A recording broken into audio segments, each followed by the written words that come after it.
बिस्मिल्लाहिर्रहमानिर्रहीम। अस्सलामु अलैकुम माय डियर स्टूडेंट्स। लेक्चर का आगाज़ करते हैं इंतहाई खूबसूरत दुआ के साथ, रब्बे ज़िदनी इल्मा। माय डियर स्टूडेंट्स, आज हम चैप्टर नंबर 23 का लास्ट लेक्चर ले रहे हैं। And it is pertaining to the all you can say the achievements that we people have made regarding the plants. यानी कि आज हम मॉडिफाइड प्लांट्स के बारे में बातें करेंगे। राइट, देखते हैं कि आज हम इस पर्टिकुलर टॉपिक में क्या डिस्कस करने वाले हैं, और इसके लिए we have to go to the white board. So let's go there. Yes my dear students, chapter number 23, lecture number 17, agricultural plants with improved traits. पढ़े लिखे बच्चे हैं आप, ट्रेट का मतलब खूबियां होता है। तो हम बेसिकली प्लांट्स के अंदर मॉडिफिकेशन कर करके उनको डिफरेंट एस्पेक्ट से बेहतर बनाना चाहते हैं। किससे बेहतर? जाहिर है उनके अबाउजात से बेहतर, सो दैट कि वो इस इंसानियत की ज़्यादा बेहतर खिदमत कर सकते हो।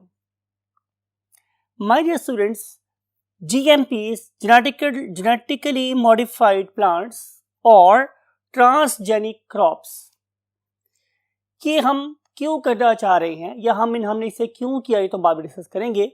लेकिन पहले हम देखते हैं कि हमने इनको 1999 में जब देखा तो हमें पता चला कि 1990 में ये सिर्फ और सिर्फ 70.1 मिलियन एकड़ अराजी पर, हेक्टर पे सॉरी, क्या हुए? काश्त हुए। 70.1 मिलियन हेक्टर एरिया में क्या हुए स्टूडेंट्स? कल्टीवेट हुए। ये आटे में नमक के बराबर एक यू कैन से क्वांटिटी थी, बिकॉज 70.1 मिलियन हमें बहुत ज़्यादा लग रहा है, लेकिन हमारी ज़मीन के एतबार से ये बिल्कुल नेग्लिजिबल अमाउंट थी। इसका मतलब ये है कि इनिशियली जैसे हर दफ़ा होता है कि हम चेंज को रेजिस्ट करते हैं। We always resist the change, we don't accept the change wholeheartedly or you can say willfully। तो बहुत कम लोगों ने इस पर्टिकुलर जेनेटिकली मॉडिफाइड क्रॉप्स को या जेनेटिकली इंजीनियर्ड क्रॉप्स को पसंद किया।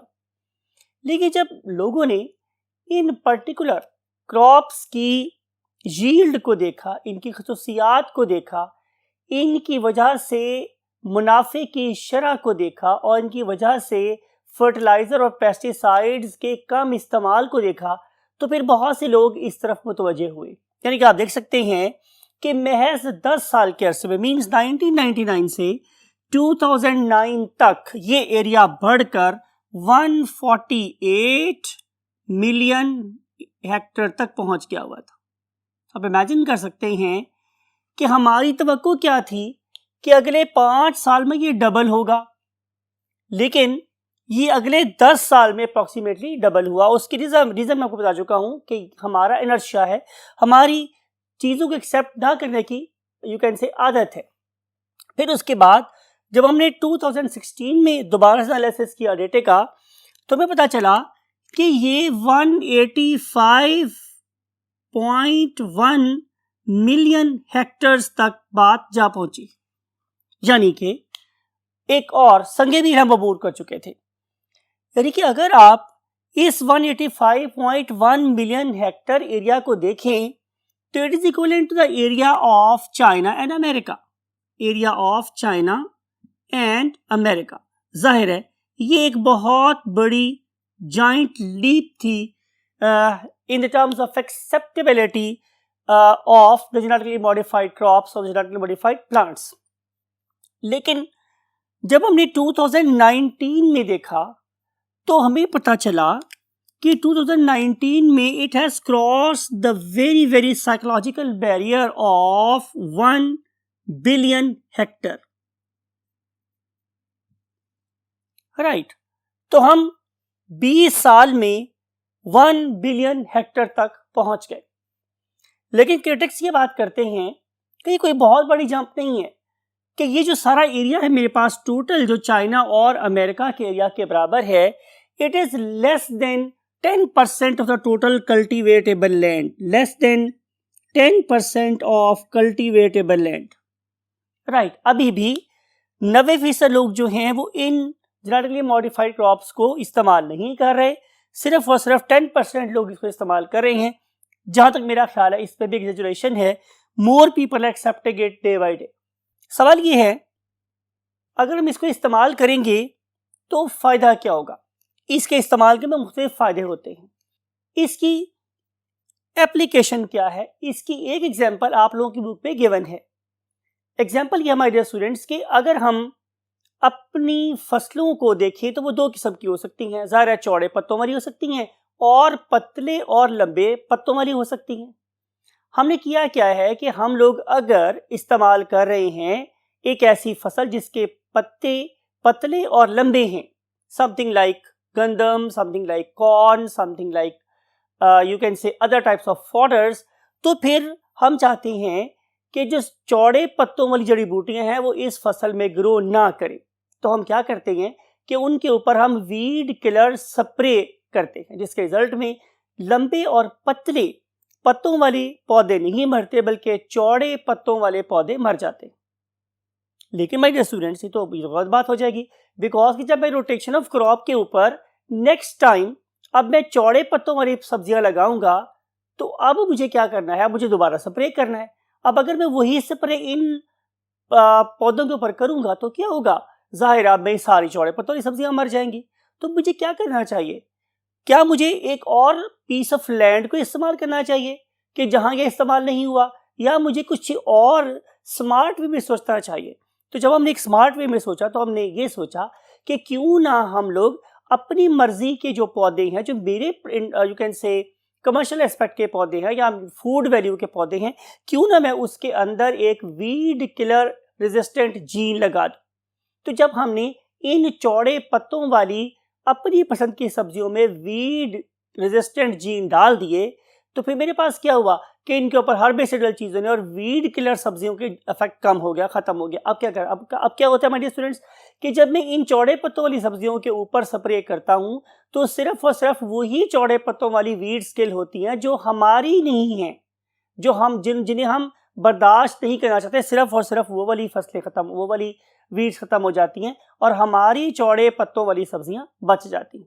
तो इस तरीके से हम लोगों ने एक ऐसा स्प्रे बनाया जो चौड़े पत्तों वाली सब्जियों को या हर्ब्स को किल कर देता था, और उनको बचाने के लिए फिर हमने अपनी पसंद की सब्जियों के अंदर, अपनी पसंद के फसलों के अंदर, अपनी पसंद के फ्रूट्स के पौधों के अंदर क्या लगा दिए, हर्बिसाइडल और वीड किलर रेजिस्टेंट जीन्स लगा दिए। इसका फायदा मेरे पास क्या हुआ, इसके वजह से हमें लेस टिलेज का सामना करना पड़ा। हम लेस टिलेज का मतलब ये है कि मुझे जंगलों को कम साफ करके उसी एरिया के अंदर दोबारा फसलें यू कैन से गेन करने की साइड पैदा हुई, जिसकी वजह से हमारा कल्टीवेटेबल एरिया उतना ही रहा लेकिन मेरी यील्ड बढ़ गई। तो ये थी स्टूडेंट्स एप्लीकेशन कि अगर हम लोग जेनेटिकली प्लांट्स को मॉडिफाई करें तो नॉट ओनली हमारा टिलेज कम होता है बल्कि हमारी प्रोडक्शन भी बढ़ जाती है। मैं दोबारा बोल रहा हूँ, टिलेज का मतलब होता है ज़ेरे काश्त एरिया। तो ज़ेरे काश्त एरिया उतना ही रहा लेकिन हमने अपनी यील्ड को, अपने प्रोडक्ट को बढ़ा लिया और हमने रोटेशन ऑफ क्रॉप को भी क्या किया, इंश्योर किया। आइए देखते हैं कि हमने कौन कौन से प्लांट्स को एज ए होल मॉडिफाई किया है। अगले स्टेप हम देखेंगे कि हमने कौन कौन से प्लांट को सिर्फ एक जीन के लिए मॉडिफाई किया है। अभी हम देखते हैं कि हमने कौन कौन से प्लांट्स को एज अ होल मॉडिफाई किया है टू इंक्रीज द यील्ड।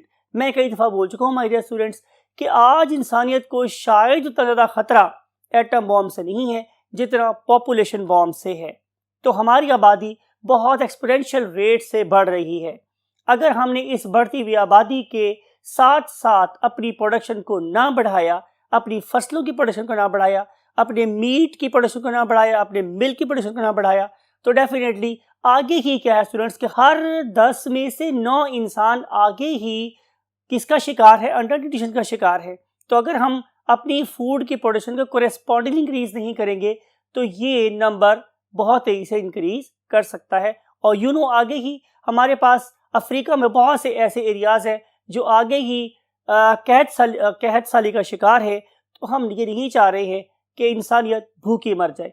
इंसानियत की खिदमत करने के लिए we have to opt different smart ways to improve the production in the terms of plants, in the terms of fruits, in the terms of milk, in the terms of dairy products, in the terms of meat. We have to think smartly. आइए देखते हैं हमारे students कि हम लोगों ने as a whole plants के अंदर कौन कौन सी चीज़ें इंट्रोड्यूस की हैं so that we may increase the production. उसके लिए we have to go to the next board. Yes my dear students, ये आप लोगों की बुक के अंदर एक टेबल बना हुआ है, जैसे हमने थोड़ा सा डिफरेंट वे में डिज़ाइन करने की कोशिश की है ताकि थोड़ा सा चेंज फील हो आप लोगों को। हम लोगों ने वीट जिसे हम गंदम बोल रहे हैं, राइस चावल, शुगर बीट जिसे हम चुकंदर बोलते हैं, शुगर केन गन्ना, and then different types of cereals जिन्हें हम दालें बोलते हैं, कॉर्न हमारी मकई और कॉटन हमारी कपास। इन सारों को हम लोगों ने मॉडिफाई कर दिया है। किस लिए मॉडिफाई किया है? To work against herbicidal genes, to be salt tolerant, to be drought tolerant, and to be the cold resistant, and for the increased production और यील्ड। राइट, तो ये टेबल आप लोगों की बुक में गिवन है। आप लोगों ने देखना है कि हमने कौन कौन से प्लांट को किस किस पर्टिकुलर जीन के लिए मॉडिफाई किया है। जाहिर है हमारी ख्वाहिश क्या है कि अगर हमारे पास हर्बिसिडल जीन्स इंसर्ट हो जाए मिसाल के तौर पे, तो फिर हम लोगों को हर्बिसाइड स्प्रे करने की ज़रूरत नहीं है। उस पर्टिकुलर प्लांट के अंदर ऑलरेडी हर्बिसिडल जीन प्रेजेंट है। अगर हम उसमें सॉल्ट टॉलरेंट जीन्स इंसर्ट कर देंगे तो जाहिर है अब प्लांट्स ऐसी ज़मीन के अंदर भी ग्रो कर सकते हैं कि जो पहले नाकाबिले इस्तेमाल हो गई थी। आपको याद है कि हम लोग इसके लिए दो टर्म्स इस्तेमाल करते हैं, एक को बोलते हैं सेम और एक को बोलते हैं थोर।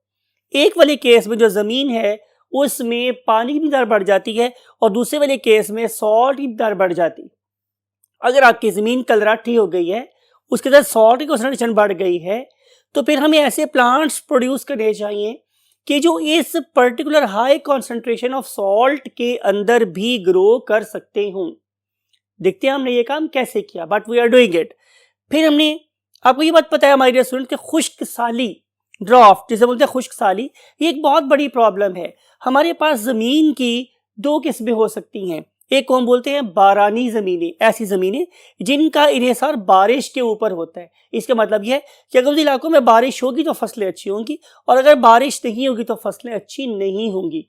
तो क्यों ना कोई ऐसा सिस्टम डिवाइस किया जाए, क्यों ना ऐसे जीन्स ढूंढे जाएं जो उन पौधों में पाए जाएं जो जाहिर है डेजर्ट में ग्रो करते हैं।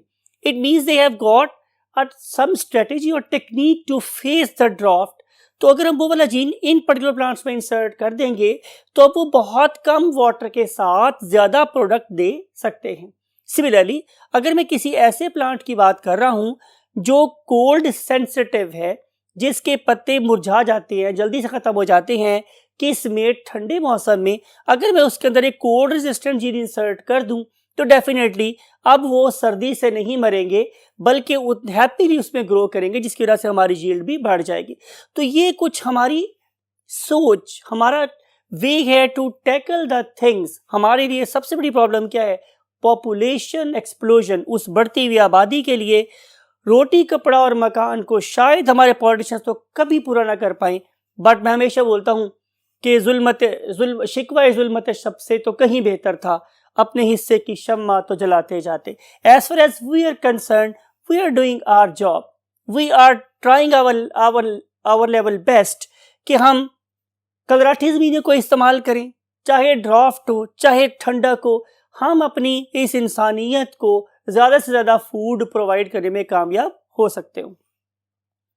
फिर हमारी प्रॉब्लम क्या है हमारे स्टूडेंट्स कि इमारती लकड़ी, ठीक है, जिसे हम लंबर और टिम्बर दो नाम से जानते हैं, ये बड़ी इंपॉर्टेंट है बिकॉज कि अगेन शायद हमारे मुल्क में कभी ऐसा हो सकता हो कि अगर हम एक ट्री काटें तो उसकी जगह पर अगर एक ट्री लगा भी दें, या अगर मैंने एक ट्री काटा है तो उस जगह पे मैं अगर 2 ट्रीज लगा दूं मिसाल के तौर पे, तो फिर हम कभी भी अपनी ज़मीन को बैरन नहीं देख सकते। लेकिन हमारे यहाँ तो डिफरेंट टाइप्स के यू कैन से कि प्रॉब्लम्स हैं पर्टिकुलरली ट्रीज के साथ, कि हम ट्रीज को बहुत ज़्यादा कट कर रहे हैं लेकिन उसके इक्वल नंबर ऑफ ट्रीज को हम प्लांट नहीं कर रहे। दूसरी बात, इन पर्टिकुलर ट्रीज को डिफरेंट किस्म की जो डिजीजेज है वो अटैक कर रही हैं। तीसरी बात कि अगर मैं इन पर्टिकुलर ट्रीज को आफ्टर सम टाइम कट करता हूं तो उससे जो वुड मेरे पास आती है उसको बहुत जल्दी से दीमक लग जाती है या वो बैठना शुरू हो जाती है। इन सारी चीज़ों को यू कैसे कोप करने के लिए कि प्लांट की एबिलिटी टू फिक्स CO2 वो तरीके से हो, फिर जो मेरे पास पल्प आए वो डिफरेंट किस्म के डिजीजेस से रेजिस्टेंट हो, और फिर अगर मैं उसे सेव करूं तो भी वो रेजिस्टेंट रहे। इसके लिए हमने डिफरेंट किस्म के जीन्स को डिफरेंट प्लांट्स के अंदर इम्प्लांट कर दिया है, so that we may have a modified pulp. कम फोर्स के साथ मैं ज़्यादा काम कर सकता हूं और ज़्यादा देर तक वो वाली वुड अपनी शक्ल को बरकरार रख सकती हो, वेदर रेजिस्टेंट हो और खूबसूरती में भी ख़राब ना हो। ये सारी के सारे फीचर्स हैं जो हम इस मॉडिफाइड पल्प के अंदर वो टेकना चाह रहे हैं for different trees. We are doing it, we are successful in some aspects and yet we have to have a very uphill task and we are constantly being engaged in it.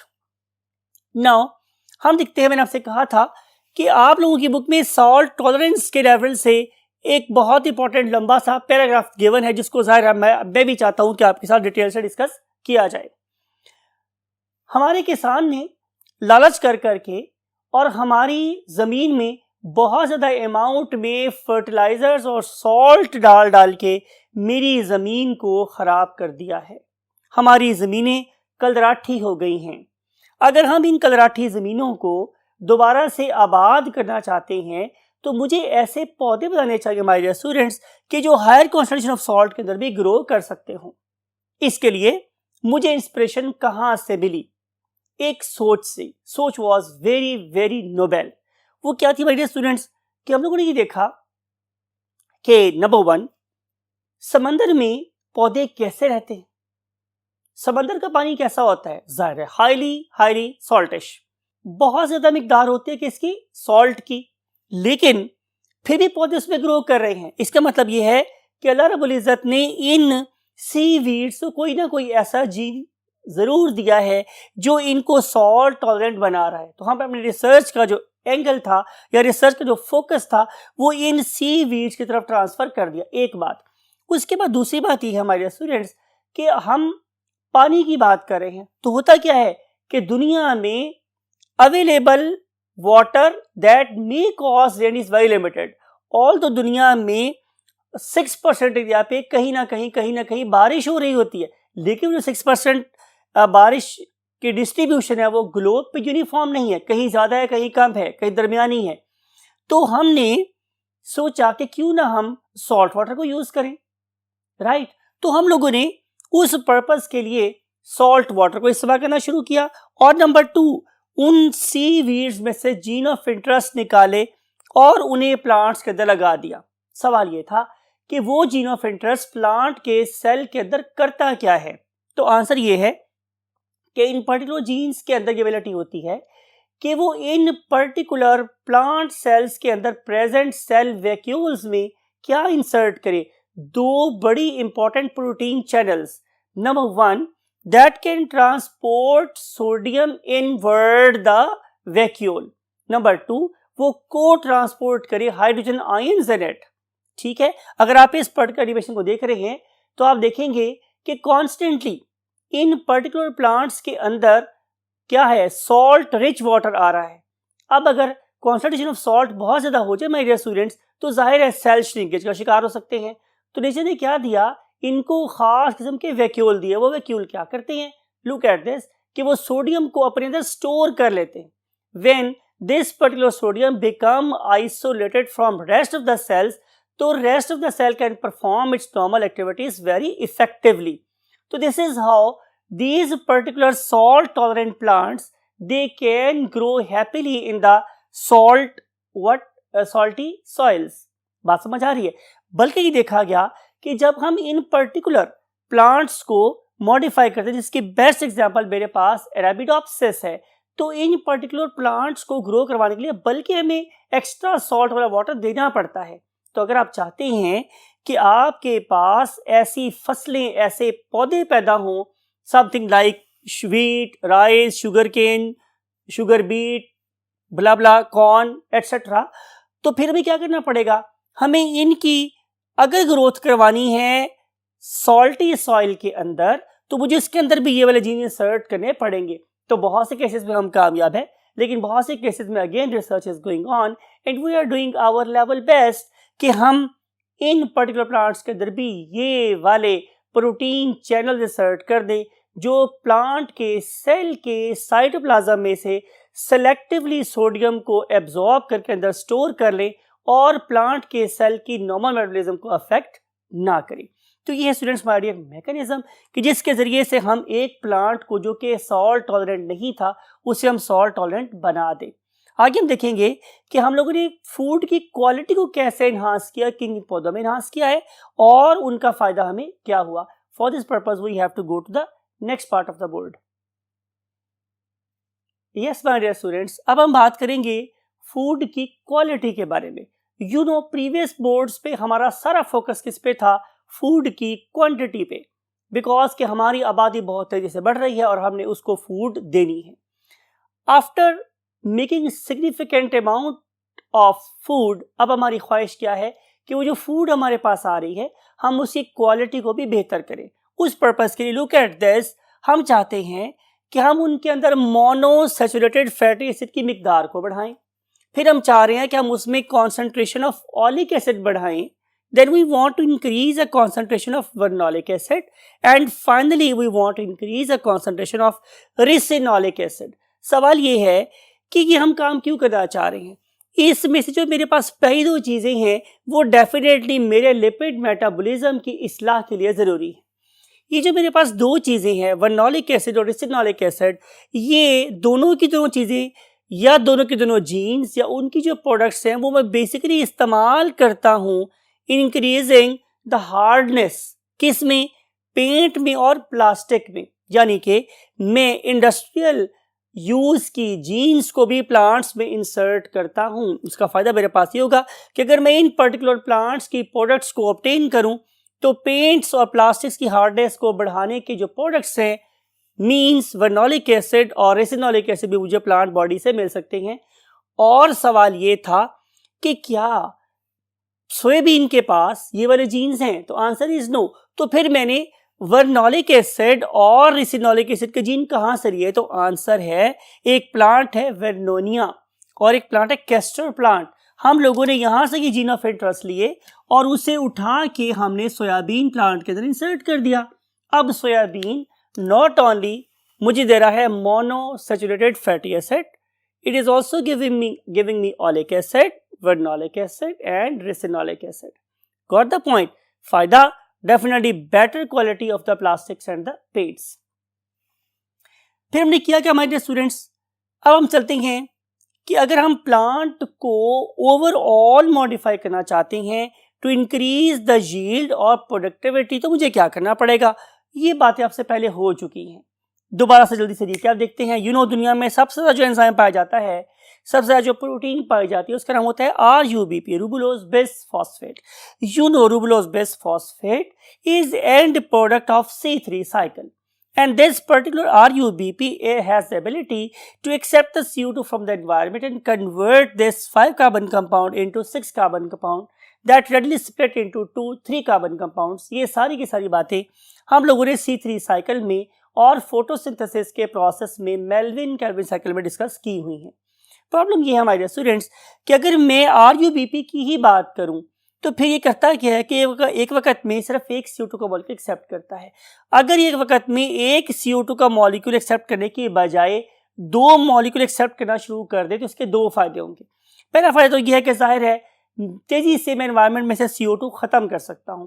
दूसरी बात यह है कि productivity increase हो सकती है। इस purpose के लिए जापानीज साइंटिफिक टीम वो ये काम कर रही है कि क्यों ना हम C3 प्लांट्स के अंदर एक C4 साइकिल भी इंट्रोड्यूस कर दें। अगर हमारे पास C3 साइकिल लेस एफिशिएंटली काम कर रहा हो तो C4 साइकिल मोर एफिशिएंटली काम करके उन पर्टिकुलर प्लांट्स की यील्ड को बढ़ा सकता है। फिर दूसरी बात ये है कि अगर मैंने RUBP की एफिशिएंसी को इंक्रीज करना हो तो क्यों ना ऐसा किया जाए कि स्टोमेटा को भी क्या किया जाए, मॉडिफाई कर दिया जाए, स्टोमेटा के पोर्स को बढ़ा कर दिया जाए, स्टोमेटा के नंबर को इंक्रीज कर दिया जाए। लेकिन खाली ये काम करने से गुजारा नहीं होता, फिर हमें इसके साथ साथ क्या करना पड़ेगा कि हमें इन पर्टिकुलर प्लांट्स के लिए एक second raw material that is water उसकी अवेलेबिलिटी को भी बढ़ाना पड़ेगा।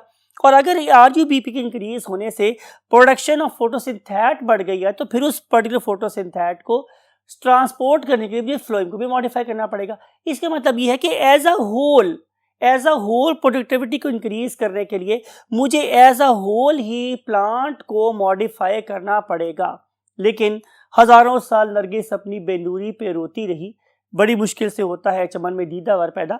तो एक ऐसा जेनेटिकली मॉडिफाइड प्लांट प्रोड्यूस करना जो हर लिहाज से बिल्कुल परफेक्ट हो, इसके लिए जाहिर है अभी भी हमें शब रोज बहुत ज़्यादा रिसर्च करनी है, तभी हम प्लांट की प्रोडक्शन को एक ऑप्टिमम लेवल पे लेके जा सकते हैं और हम पर एकड़ यील्ड में इजाफा कर सकते हैं।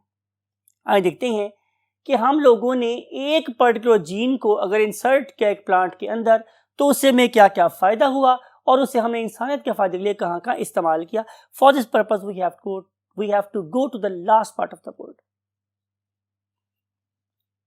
यस माय डियर स्टूडेंट्स, हमने पुरानी बातें हैं क्योंकि चूंकि आपकी बुक में इसी सीक्वेंस से गिवन है तो हमने आपको वैसे ही पढ़ाना है। जैसे मैं अक्सर बोलता हूँ मुझे हुक्म अज़ां ला इलाहा इल्लल्लाह, तो हमें वैसे ही पढ़ाना है। तो आपकी बुक में ये डिफरेंट चीज़ों के नेम लिखे हुए हैं। फॉर एग्जाम्पल लिखा है ह्यूमन हार्मोन्स, डिफरेंट किस्म के प्लांट हार्मोन्स हैं, ह्यूमन हार्मोन्स है जिसको हम लोगों ने प्लांट बॉडी के अंदर इंसर्ट किया और इंसर्ट करने के बाद अब प्लांट्स हमें ह्यूमन हार्मोन बना के दे रही हैं और वो हम जाहिर है उसके प्रोडक्ट्स में से हार्वेस्ट आउट कर लेते हैं। Similarly we have introduced different blood clotting factors in the plants in terms of the genes, and then these particular genetically modified plants, they are giving us those blood clotting factors that can be used to save the lives as well. लेकिन हम एक काम इससे आगे बढ़ के करने में कामयाब हुए हैं। वो क्या है कि हम स्पेसिफिक किस्म की एंटीबॉडीज बनाएं और ये स्पेसिफिक किस्म की एंटीबॉडीज जाके क्या करें, स्पेसिफिक किस्म के सेल्स के साथ बाइंड करें और उन्हें किल कर दें। बेस्ट एग्जांपल, हमने एक ऐसी कॉर्न बनाई है कि जिसके अंदर स्पेसिफिक एंटीबॉडीज हैं दैट कैन स्पेसिफिकली डिलीवर कर सकती हैं you can say antibodies to these antigens, and that will fight with one another, and these particular tumor cells will be, you can say, vanish from the site. फिर इसके अलावा हमने एक ऐसा soybean plant produce किया है जिसके अंदर हम लोगों ने ऐसी एंटीबॉडी बनाई है जो जाइंटल हर्पीज को ट्रीट करती है। यू नो वेरी वेल कि ये एक बहुत डेंजरस डिसऑर्डर है जो continue for the longer period, तो it can cause some very very drastic effects on the health of the organisms, right. फिर हम चलते हैं एक और जीन की तरफ, that is regarding alpha galactosidase enzyme.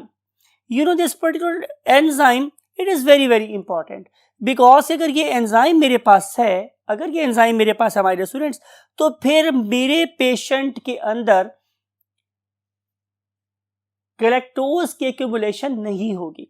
अगर गैलेक्टोज की एक्यूमुलेशन नहीं होगी तो मेरी बॉडी के अंदर कोई भी एक्यूमुलेटिव डिसऑर्डर नहीं होगा। एक्यूमुलेशन का मतलब जमा हो जाना, तो फिर एक्सेसिव अमाउंट में गैलेक्टोज मेरी बॉडी में जमा नहीं होगा और मुझे एक एक्यूमुलेटिव डिसऑर्डर नहीं होगा। एक ऐसा डिसऑर्डर, इस तरह का डिसऑर्डर आप लोगों ने, that was basically the disorder of the human brain. ये हम लोगों ने पार्ट 1 के चैप्टर नंबर 4 में टे-सेक्स डिजीज के नाम से भी पढ़ा था, और जो टे-सेक्स डिजीज थी वो भी एक एक्यूमुलेटिव डिसऑर्डर था। आपने देखा था कि उस वाले केस में भी बच्चा पहले 3 साल भी नहीं रहता और उसकी डेथ हो जाती है। तो बहुत से ऐसे डिसऑर्डर्स हैं कि जो accumulation of abnormal substances at abnormal places हैं और उसकी वजह से ज़ाहिर डेथ्स होती हैं। हम उनको भी ओवरकम कर सकते हैं by producing the very specific enzyme and then providing them in the food, और जब वो पेशेंट वो वाली फूड खाएगा तो ये वाला एंजाइम उसके ब्लड में सर्कुलेट करेगा और जहाँ जहाँ भी ये चीज़ एक्यूमुलेट हो गई होगी उसको डिग्रेड करेगा और उस पर्सन की लाइफ क्या होगी, प्रोलॉन्ग या बच जाएगी। फिर हम देखते हैं एक बहुत ही डेंजरस लीथल डिसऑर्डर है, that is called as non Hodgkin's lymphoma. अब ये जो मेरे पास नॉन हॉजकिन लिम्फोमा है, इसे हम नॉन हॉजकिन इसलिए बोलते हैं कि जो हॉजकिन लिम्फोमा है उस वाले केस में सिर्फ मेरे एक किस्म के जो WBCs हैं उनका कैंसर होता है, लेकिन नॉन हॉजकिन लिम्फोमा के अंदर डिफरेंट किस्म के जो मेरे RBCs हैं they just undergo the cancer state, जिसकी वजह से जितने भी लिम्फोसाइट्स हैं, जितने भी मेरे लिम्फोइड ऑर्गन्स हैं sorry, they begin to swell. मेरी जो डिफरेंट किस्म की लिम्फ नोड है वो स्वेल कर जाती हैं और ये कितनी ज़्यादा प्रोलिफरेट कर गई हैं बॉडी के अंदर, उसको टेस्ट करने के लिए नॉर्मली हम एक पेट टेस्ट करते हैं, पॉजिट्रॉन एमिशन टेस्ट, जिससे पता चलता है कि ये नॉन हॉजकिन लिम्फोमा बॉडी में कहाँ तक फैल गया है। अब इनिशियली या अगर आप देखिए अब तक भी पाकिस्तान जैसे कंट्री में, थर्ड वर्ल्ड कंट्रीज में अभी भी इसका हमारे पास कोई इलाज नहीं है, और पाकिस्तान के अंदर एक huge amount of the patients they just go to the death due to unavailability of a very simple treatment that is available in the other you can say developed countries. वो क्या है कि हम लोग नॉन हॉजकिन लिम्फोमा के viruses को treat करने के लिए हम एंटीबॉडीज प्रोड्यूसिंग सोयाबीन देते हैं खाने के लिए, और इस पर्टिकुलर जेनेटिकली मॉडिफाइड सोयाबीन को तैयार करने में सिर्फ 30 दिन लगते हैं। तो 30 दिन के अंदर हम इस जेनेटिकली मॉडिफाइड सोयाबीन को जब इस पेशेंट को खिलाएंगे तो ये नॉन हॉजकिन लिम्फोमा, जिसे हम आज तक बिल्कुल नाकाबिले यकीन हद तक अनक्योरेबल समझते थे, 30 दिन की एफर्ट से वो क्योरेबल फॉर्म में कन्वर्ट हो सकता है। So this is the achievement that is really a very good news for the patients who are suffering from non-Hodgkin lymphoma.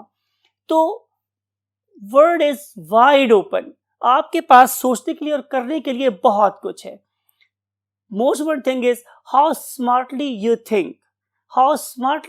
Think, how intelligent and thinking brain you have got on your shoulders.